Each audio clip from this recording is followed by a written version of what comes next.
Доживотен затвор за Љупчо Палевски Палчо, Велибор Манев, Боре Видевски и Владко Кешишев побара обвинителството во завршните зборови за обвинетите за грабнувањата и убиствата на Вања Ѓурчевска и на Панче Жежовски. Ако Панче е убиен за да му ја земат колата, тогаш зошто е убиена Вања?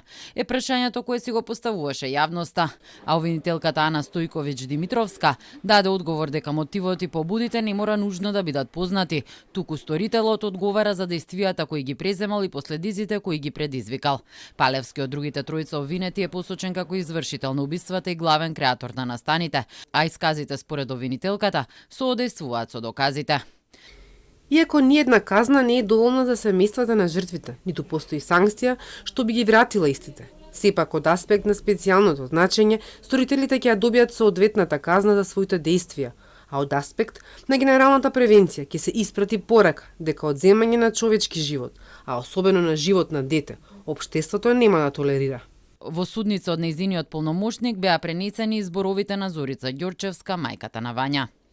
Во текот на процесот беа презентирани низа материјални докази и сведоштва. Секојдневно и насекаде слушаме различни теории на заговор, базирани на наводни политички прогони, местенки и безбројни приговори, но за жал еден факт останува непобитен. Вања ја нема. Ја киднапирале и ја однеле и ја убиле безмилосно на најбрутален начин. Детето мое.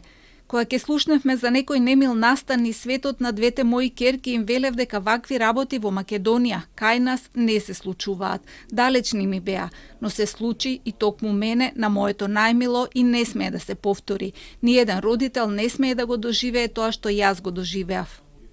Обвинителството побара казна и за таткото на Вања Александар Ѓурчевски, кој е обвинет дека помогнал во грабнувањето на неговата ќерка. Обвинителката Стојковиќ Димитровска пред судот рече дека и Манев и Видевски во своите искази кажале дека информациите за тоа дека Вања сама ќе оди на училиште дента кога ќе биде грабната, на Палевски му биле од таткото.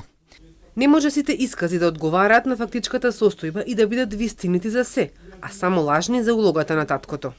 Неговиот адвокат пак смета дека обвинителството немало докази за вмешаност на Ѓурчевски. Јавното обвинителство во завршен збор го потврди она што го знаеме од првиот ден, а тоа е дека нема никаков доказ за било каква вмешаност и инволвираност на Александар. Немаат ниту било каков доказ за некаква конекција и комуникација со Љупчо Палевски, како што стои во описот на обвинителниот акт. Судењето продолжува на 18 јуни со завршни зборови на обвинетите и нивната одбрана.